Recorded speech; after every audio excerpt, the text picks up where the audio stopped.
अभी अखिलेश यादव लगातार इंटरव्यू दे रहे थे।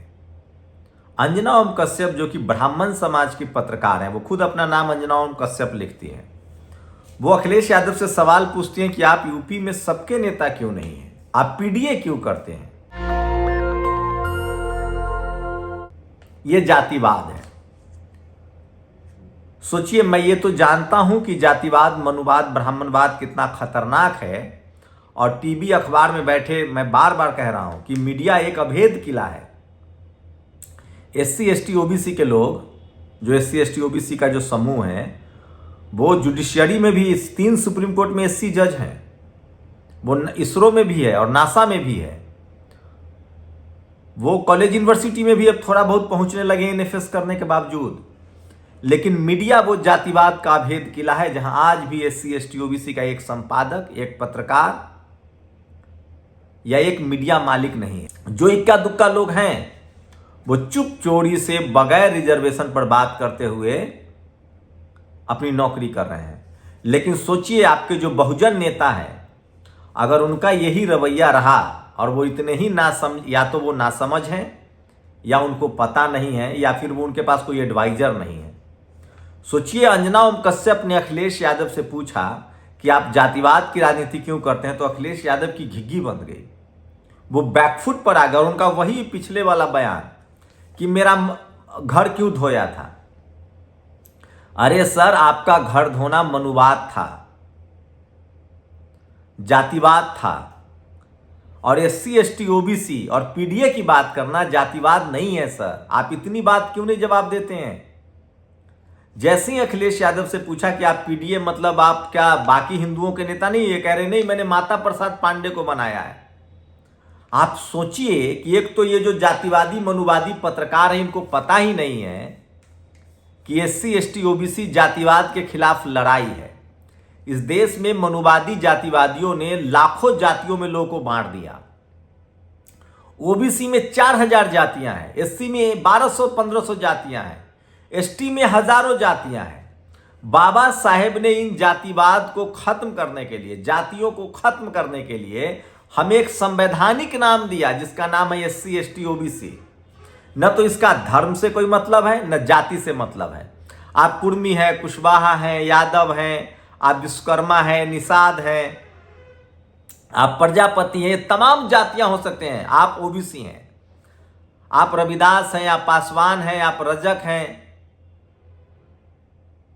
आप वाल्मीकि समाज से हैं, आप एससी हो सकते हैं, आप उरांव हैं, आप सोरेन हैं, आप भील हैं, आप मीना हैं। ये सब आदिवासी की जातियां थी, जिसको बाबा साहब ने एससी एसटी ओबीसी कहा। लेकिन ये सोचिए, ये जातिवादी मनुवादी पत्रकार तो अभी भी नहीं जानते हैं, और नहीं जानते तो जानने का नाटक करते हैं। लेकिन अखिलेश यादव जैसे लोग जब इस सवाल पर बैकफुट पर आ जाते हैं, उनको कहना चाहिए था कि मैडम आप पढ़िए, एससी एसटी ओबीसी पीडीए मतलब पिछड़ा दलित अल्पसंख्यक की बात करना जातिवाद नहीं है। ये जातिवाद की खिलाफ लड़ाई है। जातिवाद तो है एनएफएस में नौकरी न देना, जातिवाद तो होता है इंटरव्यू में नंबर काट लेना जाति देखकर। इस देश में 4 वर्ण कुव्यवस्था थी, ब्राह्मण, क्षत्रिय, वैश्य, शूद्र और अतिशूद्र। शूद्रों और अतिशूद्रों को हजारों जातियों में बांटा गया था। इसलिए बाबा साहब ने एससी एसटी ओबीसी का संवैधानिक अधिकार दिया। हमारा संवैधानिक नाम है। मैं हिंदू हो सकता हूं तो भी एससी हूं, एसटी हूं, ओबीसी हूं। मैं सिख हो सकता हूं तो भी एससी एसटी ओबीसी। मैं क्रिश्चियन हो सकता हूं तो भी शेड्यूल ट्राइब। मैं मुस्लिम हूं तो भी ओबीसी या एसटी हो सकता हूं। यह हमारा संवैधानिक नाम है। सोचिए, और पीडीए पिछड़ा दलित अल्पसंख्यक के संवैधानिक नाम है। लेकिन आपके नेता इतने बैकफुट पर होते हैं कि क्या कहा जाए। और सोचिए, उस तरफ बीजेपी ने दिलीप मंडल को हायर कर रखा है, जो अब स्मृति के खिलाफ शरीयत ला रहे हैं। उस तरफ कांग्रेस ने भी अशोक भारती, अनिल जय हिंद, शरद जी की बच्ची को अपने साथ रखा है। लेकिन ये आरजेडी, जेडीयू, जेएमएम, डीयू, ये सब अखिलेश जी को फक्र से कहना चाहिए था कि हम जातिवाद के खिलाफ लड़ रहे हैं, मनुवाद के खिलाफ लड़ रहे हैं। और एससी एसटी ओबीसी या पीडीए जो है, ये जातिवाद नहीं है, ये जातिवाद के खिलाफ लड़ाई है। आप सोचिए, हमारे नेता या तो भोले हैं या जानकार नहीं है। इसलिए मैं कह रहा हूं, राजेंद्र प्रसाद सिंह लिखते हैं कि नेहरू ने इंदिरा को संसद नहीं भेजा, आइडियोलॉजी समझाए। बहुजन समाज के नेताओं को सोचिए, मैं क्या कहूं। ईवीएम पर भी इसी तरह से बैकफुट पर जाते हैं लोग। ईवीएम पर जैसे ही मनुवादी मीडिया के पत्रकार कहते कि ईवीएम से क्या दिक्कत है, ये लोग नहीं कहते हैं कि एलन मस्क से पूछो, जो विज्ञान का सबसे बड़ा टेक्नोक्रेट है।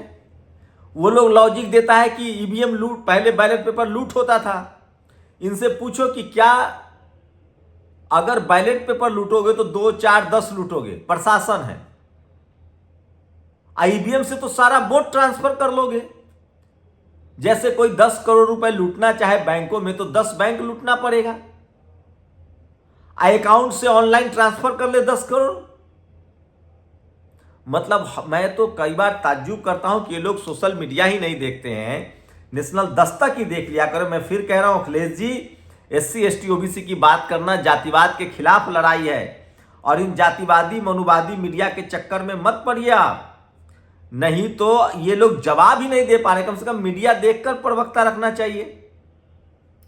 नहीं तो कम से कम आप लोग सोचिए, मैंने किसी को नहीं बांटा। कहते हैं कभी कोई मनु नाम का ऋषि आए थे, उन्होंने लोगों को बांटा। मैं तो लोगों को जोड़ने की बात कर रहा हूं। अरे ये संविधान की बात कीजिए अखिलेश जी, संविधान पर संसद में बहस हो रही है। SC ST OBC संवैधानिक नाम है हमारा, जाति का नहीं है, जातियों का समूह है। ये जातिवाद के खिलाफ लड़ाई है। आपका PDA जातिवाद के खिलाफ लड़ाई है। मनु, चाणक्य और तुलसी, ये 3 भारतीय समाज के खलनायक हैं। इन तीनों ने भारतीय समाज का कवारा किया। राजकुमार भाटी का एक बड़ा ट्वीट है जो सोशल मीडिया पर वायरल है। और सोचिए, यूपी के हर व्यक्ति पर 31,000 का कर्ज है। और प्रधानमंत्री नरेंद्र मोदी, सोचिए कितने, नरेंद्र मोदी ने कांग्रेस की धज्जियां उड़ा दी। दिलीप मंडल का सारा भाषण पढ़ रहे थे। पता नहीं ये लोग कब तक बहुजन समाज के लोगों को अपने पास लाएंगे, अपने प्रवक्ता बनाएंगे। मैं जानता हूं कि जातिवादी मनुवादी मीडिया जो है वो तो जातिवाद के पक्ष में है, मनुवाद के पक्ष में है, लेकिन आप उनको करारा जवाब तो दीजिए।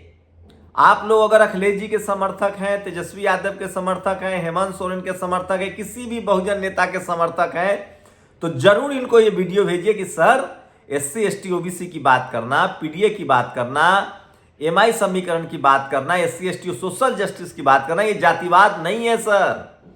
ये जातिवाद के खिलाफ लड़ाई है।